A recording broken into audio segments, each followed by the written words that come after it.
Hey everybody, welcome to another episode of Combo Convo. Today we'll be discussing part 2 of the Future Goku Black Saga, which is sponsored by Zamatsu Tea. If you like bitter tea that will probably bring the end of your world, try Zamatsu Tea.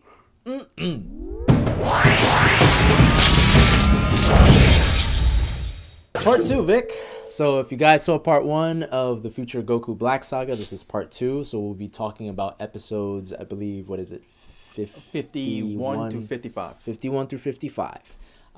So one of the things to start off with was, which we didn't really talk about in the last episode, was the fact that Mai and Bulma, from Trunks' point of view, definitely Bulma died in the hands of Goku Black, but also Mai died, or he thought she died, when he came back to the past. And now it's important that Bulma's death is talked about because now that we're in the second part of this saga, Vegeta seems very affected by the fact that Goku Black killed Bulma. And it gives him that edge of wanting to fight Goku Black. And you even see it when he's training Trunks, when he's talking, when he has nightmares. You're saying he was having nightmares. Trunks was having nightmares, and he's using this as motivation. That the fact his mother got killed, and the fact that his girlfriend Mai gets killed. Even when he sees little Mai, it actually fills him more like hope and inspiration to want to get strong enough to overcome Goku Black. Yeah. And that's an important part, again, of what makes this saga so good, is that there's a lot of drama in there. There's a lot of stakes, a lot of... you feel for these characters, and you always feel for the Z Warriors, but this is like, it's giving you something solid to be like, I can see why Vegeta wants to do it. I can see why Trunks wants to go back. I can see why it's such an important thing. But of course, one of the big revelations or new character that was introduced was once Whis found out, he was, which I like that he was kind of watching the fight, replaying the fight with his staff and seeing who matched that fight style or who has that sort of same ki, and he narrowed it down to a Kaio. Yeah, he's like a Kaio. And Kaio Shin in training. Yeah, he's apprentice right now. The interesting thing is that he's not from this universe, right? He's from Universe 10. Yeah. So they were even surprised. They're like, well, what is a guy from Universe 10 even being part of this discussion? But they decided to check it out. And this is when we're introduced to the character Zamatsu. And right off the bat, you know, this is a very like layered character. Like he's smart. You can tell like he wants the right thing, but the way he goes about it is there's like evil intentions to it, or very kind of conflicting. He feels he's falling into being a god is making him perfect, and he deems everybody else that's not a Kaio imperfect. And it's funny because even how do you say his name? Gomasu tells him gods aren't perfect either, and you have to stop looking at humans like they're not, that they don't have the ability to be a good people. But I love that character. I love the fact that he's just so conflicted and so interesting, that he's not just your normal evil guy, but they do it in the right way. Like, he's not a good guy that all of a sudden becomes bad. It's like he probably was a bad guy. It's just he's looking for a way to fully give in. And it kind of reminds me of like Star Wars. I remember talking about Star Wars, where that character, they kind of were probably going to go to the dark side. They just needed that push to fully go into the dark side. Like, they're still thinking about, should I be in the light? Should I be in the dark? And then there's that pivotal moment when they're like, no, I'm going to be a Sith. Like, Sith is my road. And then as we mentioned in the intro, an interesting way that they kind of describe how you feel of the character's emotions is the tea that he gives Gomasu. I know it's really hard saying that name. And it's funny that as bitter, the more bitter the tea is, the more he knows that his heart is conflicted, or his heart is not pure. Which is interesting, because when he first made him the tea was sweet. It was good. He says, because you're pure. You're pure-hearted and you're humble, and I'm training you to be even more humble and more pure-hearted. So you're making perfect tea right now. But then the tea flavor changes based off of his meeting with Goku. So it's like he changed something in him. Like, he was like maybe if he would just never met him, Gomasu could have steered him in the right direction. Yeah. He and being probably a still really would have been good. conflicted, but it would have been overwhelming if he were like, you know what, I'll just stay the way I am. I think eventually he would, it would have weighed out that he would have been a good person. I Mhm. think possibly, It's but then possible. him meeting Goku, like, which is a mere human, like he's talking to him like a disrespectful way. He's Yeah. putting his hands on him. He's challenging him to fights and stuff, and he's like, "Who the hell are you?" You know what I'm saying? You're a But mere human. Like, why am I even? I mean, in his mind, gods are more powerful than any human, and no more mere mortal could contend with them. Mhm. Then the fact this mere mortal wants to do this and stuff is like is absurd to him. Even Gamaso thought it was a little absurd, but he even allowed Zamatsu to fight him Mhm. just so he could learn about humans and stuff. Not and like not just learn about that, but also have him where he could like hold back because he wanted to see how much can he hold back, you know, against someone who he really hates. Right. But then Beerus had pointed out, it's like, don't hold back. You'll If you die if you do, hold yeah, back. you'll die. And he was like, and they were both floored by, what do Yeah. you mean? Like, is he that strong and stuff? I mean, when they find out and they learn that no, this dude fought him. He's like, he fought you and lived. How's this possible? Yeah. But he learned, but he didn't learn that lesson to hold back. What he learned was how are humans this strong, why they are strong, and if they have their kind of nature and they have this kind of power, this is not good. This is not good for anybody. So then it Yeah. actually made it worse. Mhm. So what Gamasu thought he would learn like a good lesson, he It was couldn't the learn that opposite. lesson because no, there was nothing for him to hold back on now. You know what I'm saying? Now he had motivation to get stronger, yes. Mhm. But now it also fueled him more to like, I need to stop these guys. Mhm. Because even when they would observe that other world that just started off and stuff, they're their own human race, like a period on this one world in their universe. He has said they're very barbaric, they're very brutal and stuff. And he says, so we should do something about it. He says, what do you mean?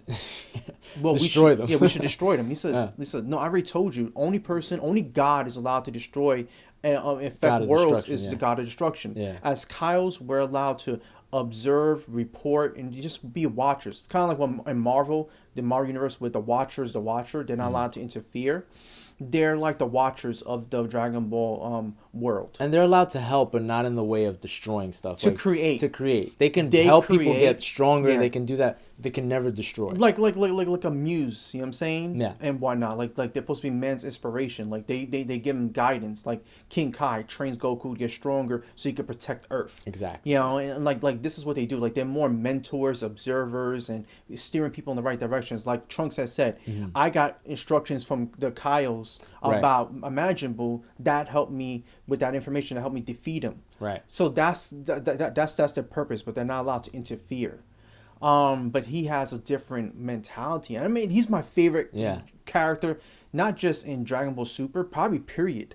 Like, because he's a character I have never seen before in their universe. Yeah.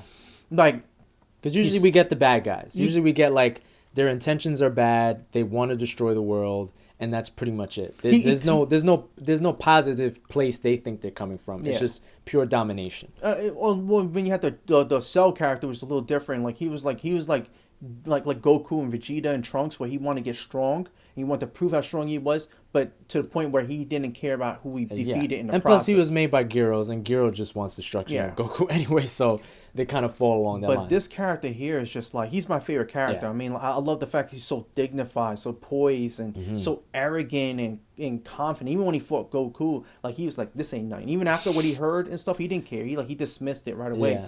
He was fighting him like he wasn't shit. And then Goku was showing him like, you gotta take me serious. Yeah. And then he started realizing, he started feeling overwhelmed by Goku's power and stuff. But and angry by that. yeah, he was angered angry. by it. Like he was actually gonna take a cheap shot at him until Gamaso told him to cut it out and chill. I think what I like about it too is the dynamic between Goasu, how you say this? Gowasu. Goasu and Zamatsu.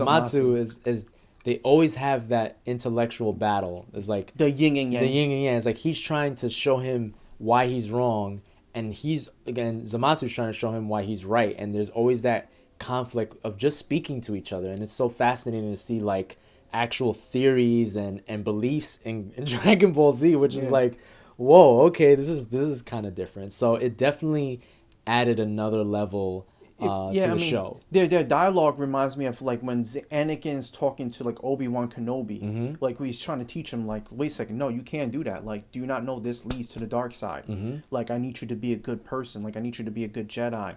And this is, give it time and stuff, and time will tell in the end. Well, speaking about time, the other thing that it introduced was the time rings. And then this time we go into detail of what the time rings stand. The first things that I remember when we were watching it was the fact that you had the 5 green rings and then you had the 1 silver ring. And Goasu explained that the green rings come up only when another world has been created because of time travel. Whenever you alter the timeline, it's like you're creating another world. That's how he described it. And he said a few years ago, he said some idiot interfered with time, which was Trunks. Trunks, yep. And that's what happened was. So it's crazy because it's like it seems like this villain was literally created from back then. Yeah. Like the events that happened in Cell transpired to the course that's happening now. Yep. And whatnot, where he literally created his own world. His own world. Well, that's the thing that I like about it too, is like now it's not only time travel, it's really interdimensional time travel, because technically they're time traveling between alternate worlds and not just time. So it's like you're adding 2 things to the fold. It's like, yes, they're going from present to future, but now they're going present, future of another world and another universe. Because this is universe 10. We saw universe 6 with Beerus's brother Champa. Yeah. And then we know they're in universe 7. Now this is 10. We got to see another universe. Mm-hmm. Even Goku, I may mention, is like a Kaio that strong. He's like, because it's another insulting thing he said. He says, you're pretty strong for a Kaio. Because in my world, the Kaios are not shit. Yeah. And you're very powerful and stuff. And, that even infuriated him more that he would look down upon the Kaios and stuff. So, like, now you have, this is the thing, but this time travel is more complicated because now you got the other universes. Right. And other, like, alternate realities and time, and time levels and stuff. So it's just, like, a very complicated, like, amalgam of events that's happening, and it's creating which has more a lot mysteries. But it also has a lot of possibilities, because if they play their cards right, I mean, it does kind of open another kind of discovery and exploration. Is like, well, damn, not only can we time travel to the future or get people from the future, now we can get people from alternate dimensions. So you could play around with that. I mean, obviously you wouldn't want to do that now, but that could be something later in the future where it's like, well, who's to say you put the green ring on and you go to that other world as opposed to the world that you're in? So there's a lot of opportunities just from that one kind of setup that they have of the time rings. What else about the time rings? I think that was it that they talked about. The importance of that. They also went back into time, and he actually showed an example. He actually the earrings. Yeah, the earrings. He said, "You're not a Kaioshin, so I'm gonna temporarily promote you to Kaio, so you can travel with me, and so we could observe this one world." Which actually was supposed to help out more. It actually angered him more because he saw these guys being like very brutal and barbaric, and actually try to challenge a god. Yeah. And he actually took matters in his own hands, which is an interesting reference. Like Amasu said, he says, "Why'd you kill him? Could have just left. We could just left and like that just as simple as just teleporting away. But now you killed him, and we don't know what this guy could have been in the future. He could have had some great importance and significance in that world. And now you've created possibly created another world. He just changed the entire events of that world and stuff, and he was just like, I really don't care. You know what I'm saying? Yeah, it's one of those things again that's just like, once these time rings were introduced, it's like, wow, this is definitely gonna be a game changer. And so remember, if you look at Goku Black, the thing that I was talking to you about was his earring was green, and Zamasu's is orange. So I'm thinking that in that alternate timeline, he actually killed Goasu, took his 2 earrings, put on one for him and one for Goku Black, whoever Goku Black is. So that way he would be able to use the time ring, because he has it already on when they fight him. So he already has that ability. So it'd be interesting to look out for that and see what happens now in this timeline and who he gives that to, or who's that other person. What was another big thing that happened in this? Well, when it comes to Goku Black, going back to him, you see him like when he's like after he fights Goku, he's remembering the fight, and he's testing out some of his moves. He said this move suits his body well. And when you see him like powering up, and you see him flickers of looks like Goku, The regular original Goku. Yeah. You see the orange gi and stuff, and he's powering up and stuff, and he's talking about like he's getting used to this body. You know what I'm saying? So this is what Goku's power is about. So you definitely know that he's not Goku. Yeah. And that he's took over Goku's body, Yeah. which with the heart condition has to be the Goku, the future, whatever Goku. The one that died. Whoever died in that version, in that alternate timeline. Or if he even died, he could have just took him over from the previously, or he might even be the one to give him the heart condition for all we know. True. Because mind you, Goku is really the only one that we knew that actually had that condition. Gohan didn't have it, Vegeta didn't have it, Trunks didn't have it, unless they took pills prior and stuff. And they never mentioned it. But he's the only one we knew that actually died from this. Yeah. Or maybe died. Maybe died from it. You know, but we don't. It's really hard to say. But aside from that, like I said, and I love the whole thing with Trunks.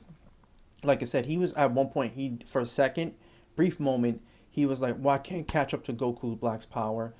Vegeta and Goku are so powerful, like they both became gods, and Vegeta was like, what the hell are you talking about? Like no, it's gotta be you to defeat Goku Black. It's gotta be you to surpass me. Pride, yeah. You know, like what the hell's the matter with you? And he kind of literally beat some sense into Trunks' head and stuff, you know. Yeah, I like that. That was good. And also I thought it was interesting to the build up to that character and his inspiration, because he sees Gohan and he sees him be very peaceful. And even Piccolo said, listen, that Gohan, don't expect him to go in the future with you. He's not that same guy. He's not that same killer that Which sucks, because he should. He's not the same killer that defeated Cell. He's not that guy. He's not the same Gohan you remember from the future either. He's not. He hasn't trained. He hasn't kept up on that. He's a family man. He sees him with his new wife, eating ice cream, being a father to Pam, and not training. Even for a moment, he's thinking about him and mine, and like, I could have this, right? Like I could have my own like child too, and me and Mike are like be a family. So he's like, maybe this is what I should do, because Gohan lived out his dream, became a scholar, and everything else. Maybe this should be my dream as well. And, I kind of want that. And then Vegeta kind of like beats some sense into him and shows him and stuff, because his whole world, he's seeing all this stuff like after. Which is interesting, because he sees Krillin for the first time. He's interacting with him. Yeah. He sees 18's about to go hack it to her, and he's like, no. That's my wife. That's my wife. And he's like, what? And she even comes up and plays with him playfully, like. It's like, I heard you killed me. Yeah, I heard you. Yeah. It's just a lot of funny moments, interesting moments. Him interacting with all these past characters and getting updates. Yeah. And it's really motivating him to become who he needs to be. Yeah. Because he cannot stop training. Because mind you, even after all is said and done, people are probably thinking this character's going to stick around. He can't. He can't. It's not his. Because this is not his world.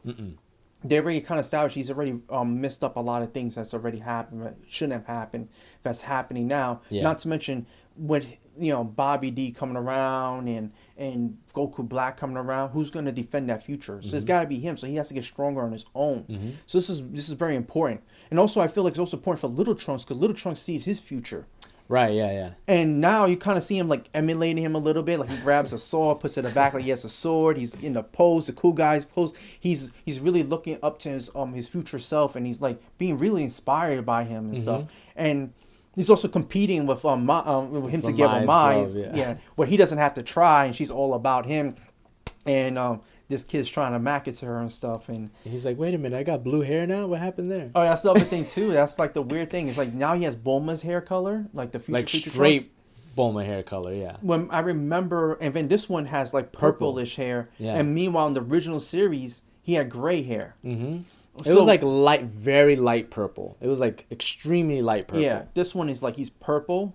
That one was like more like a lavender or whatever, I don't know. Yeah. And the little one's got like purple hair, and this one's just straight blue Bulma hair. Maybe Akira was like, make it blue. Maybe, or maybe he's doing like with the personalities, the different personalities of the characters. And again, these are supposed to be alternate characters, right? It's supposed to be alternate Trunks. Well, the original alternate Trunks still had that hair color, like the gray hair. I'm just trying to help Akira out, man. He's an old man. He probably forgot. I'm sorry, Akira. You probably forgot. But he had light purple hair, that you gave Little Trunks purple hair. Yeah, the hair theory, But there was a lot of funny moments. You know, even though this is a very action-packed, serious moment, they had, of course, it's Dragon Ball. You can't not have it be funny. I think the biggest funny, of course, is the introduction again of Zemo. Yeah, and Zeno wanting to meet Goku, and everybody like shitting in their pants because they're like, why does he want this crazy guy to be the guy that meets him? Like, if you piss him off, he can destroy all of our universe. Even the other Kyle's like, I've never been to the King of All Palace, you know what I'm saying, before and stuff. Oh, I've been there about 3 times, I think, you know, and like how many millenniums, you know? And this guy just meets with him and he wants to meet him and everybody's just like fucking crazy. Scared shitless. I love that the fact that they're just like stomping on his foot when he's saying stuff and Goku's just like, oh yeah, I gotta be proper. Yeah, and even when he meets the high priest and stuff and Goku's like, you know, he's talking to him however and he's like, Goku, watch yourself, you know? Yeah. And he's like, well, he seems pretty powerful, like, you know, I guess, but I don't know, I can't really tell. And Whis had pointed out, he's like, that's very observant of you. He happens to be one of the 5 most powerful people in all the universes and stuff. And he's like, wow, that makes coming here even more worth it. And they were like, what the hell? It's like you're meeting the god of all, and that's what makes it worth it. But then again, it just goes to show how Goku is really like the little kid of the entire series. Like he's just like so naive to what this dude's capable of doing, and there's hints. Like when the Supreme Kai is saying stuff, and he's like, "You shut up," you know what I'm saying? The dude's just like kowtowing, shaking and stuff, you know. Even when his guards are trying to come out and rush Goku, and he was like, you know, saying like, it's like, shut up. I can kill you. I'll wipe you out and stuff, you know? And they're just shaking and stuff, and everybody's just like real cautious with this dude, except for this one guy. Except for Goku, who's just like, all right. And the high priest is getting a kick out of this because he's laughing. He's like, I don't believe this. Like, this dude's still alive. And like, he called him Ultron. Like, yeah, he gave him said, really... well, yeah, what name would you give me and stuff? He's like, Ultron. And everybody's just like, what the fuck? Oh man, like it was just like pure comedy. I mean, I love that and stuff. And Kaio passed out. Like once he said Ultron, he's like Ultron. He's like, poof, just passed out. He's like, that's it, we're dead. We're so dead. And the fact that Goku lied to him, it was like, oh yeah, I'll play right now, but I know a friend who will do that. So then they're like, oh, you know, what the hell? Like, how could you promise something that important when all is at stake? Like, you don't even have a person in mind. Like, you were just trying to get out of there, you know? Oh man, like I thought that was classic. I'm still curious about who the hell is he gonna put in front of him. Krillin? I don't know. It has to be someone who's very disarming. You know what I'm saying? Yeah. Who's like kind of playful himself. Yeah. Because you can't. Because that's what he was like. Oh, if you thought I'm playful and you have fun with me, then the person I'm gonna find for you, you're gonna have so much fun. Because it can't be Piccolo. Piccolo's dry as hell. Yeah. And he's like everybody else. He'll be very afraid of him. It's gotta be somebody. It's either Roshi or Krillin, or it has to be somebody who's, like you said, disarming, playful, and will be just as nonchalant as Goku is. Because you can't be somebody that you tell, oh, so you're gonna be a play date with the god of everything, because then they'll freak out. They'll be like, what, the god of everything? Oolong. Yes, Oolong. Oolong is gonna turn into Goku. That's he can transform. Oh, there you go. He can transform. He's a transformer. That's right. He's gonna transform into Goku to play shape with change right into him and stuff. Oh man, that's gonna be too funny. Oh man, but it's gonna be interesting to see who Goku picks, and of course these set of episodes ends with Time Machine's ready to go. Goku and Vegeta both go with Trunks to the future. And we're ready for the next fight, the big fight between Future Goku Black versus these 3 guys. Yeah, it's going to be interesting. I mean, there's a lot of things I think they kind of set up within this. Yeah. But might play a factor in the future, like the Zeno button. Like he gave him a Zeno button. Yeah. That he could like, all he has to do is press and he'll be there. Yeah. I don't know if that will play a factor, because technically, they're trying to keep Zeno out of this. You know what I'm saying? Because he's too powerful. Like, you can't have Zeno be your go-to because he literally can do anything. Like, he's already, like, you could tell he has a history of, like, wiping people out. Like, he's wiping out universes. People are scared of him for a reason. And so there's definitely a side to him that will, at a blink of an eye, just be like, all right, you're all gone. But then the big theory, even I'm thinking about, like, they kind of, like, hinted at, would be like the Universe 6 theory, like that we have and stuff, you know, about the fact that Universe 6 is there, and the fact that they created Earth again, because mind you, it wasn't there before. Maybe that's what really got this whole motion like really in effect. Earth wasn't there. And why wasn't Earth there? Right. It was destroyed. They said it was destroyed. So Now, Champa didn't destroy it, and that's what he does. Beerus didn't destroy it, and that's what he does. The only ones who would destroy it would be either Earth itself, the people on the planet, possibly Earth itself, or Zenu, or possibly maybe Zamatsu or somebody. You know what I'm saying? Or someone like Zamatsu. Somebody like Zamatsu. So somebody in Universe 6 might be who maybe this Goku Black is. Yeah. We don't know. Or, you know, or maybe Goku Black, whoever he is on Universe 7, just in the future. Right. You know, I mean, there's a lot of things going on. But the fact they recreated Earth, I feel like there's something has to come from that. Yeah, it can't just be like something they throw away. Like, oh, guess what? Earth is back in that universe. All right, we'll never talk about it again. It's like that has to play some, maybe not in this saga, or maybe, we don't know. But I feel like it's going to come back. Like something's going to come back. Maybe possibly that whoever that Goku is from that Earth. You know what I'm saying? Could be. Because mind you, now that Earth is back, maybe there's a Goku on there. You know what I'm saying? Then again, that Universe 6 did have Saiyans themselves, but they said they were different type of Saiyans. So it's gonna be interesting to see. Like I feel like there's something more going on with Universe 6 than meets the eye, and I feel like it's a part of what's going on in 10 and what's going on in 7, and it might affect the other the other 12. Yeah. But so far, again, a good saga. It's great. It's just getting better and better and better and better. And now, we have the setup for the next set of episodes. But that's going to do it for this episode for us. Thanks again for watching. Don't forget to comment. Let us know what you thought about these couple of episodes. What was your favorite moment? And don't forget to subscribe, share, and follow us on Twitter at @combo_convo. And until next time, we'll see you next time.